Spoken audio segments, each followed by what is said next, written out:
తిరుమల శ్రీవారిని ఉండి ఎమ్మెల్యే రఘురామకృష్ణంరాజు దర్శించుకున్నారు. బ్రహ్మోత్సవం ఏర్పాట్లు వైభవంగా ఉన్నాయని ఈవో, అడిషనల్ ఈవోల నియమ నిబద్ధతలను కొనియాడారు.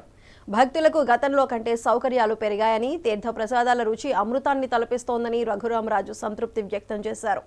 కూటమి ప్రభుత్వ పాలనలో తిరుమలకు పూర్వ వైభవం రానుందని ఎమ్మెల్యే పేర్కొన్నారు.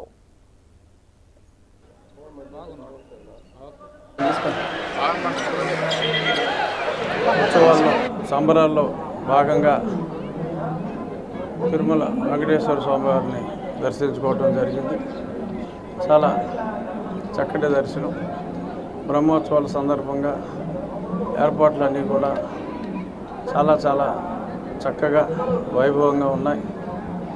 కొత్త ఈవో గారు, అడిషనల్ ఈవో గారు వారి కమిట్మెంట్ చాలా స్పష్టంగా కనపడుతుంది.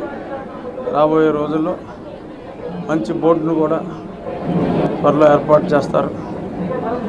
మరి ఆ తర్వాత భక్తుల సౌకర్యాలు మరింత మెరుగవుతాయని, భగవంతునికి భక్తుల్ని దగ్గర చేసే ప్రయత్నాలు అంటే గతంలో కొంత దూరం వచ్చిన మాట వాస్తవం. మళ్ళీ తిరిగి భక్తులు భగవంతునికి చేరువ చేసే ప్రయత్నంలో దేవస్థానం వారు, Tirumala Tirupati trust board most successful అవుతారని, ఎటువంటి ఏదైనా చిన్న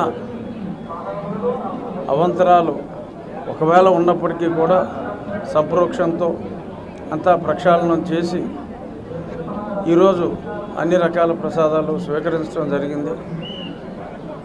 అంటే నేను వేరే వివాదాల జోలికి అసలు వెళ్ళదలుచుకోలే, కానీ ఇవాళ తిన్న ప్రసాదాలన్నీ కూడా చాలా చక్కగా అంటే మనం టేస్ట్ గురించి కాదు మనం ప్రసాదం తీసుకునేది, అయినప్పటికీ కూడా గతంలో ఏ దినుసులు వాడేవారో, ఎంత పుటం వాడేవారో అదే ఎప్పుడో 5 ఏళ్ల క్రితం 10 ఏళ్ల క్రితం తీసుకున్న ప్రసాదంలాగా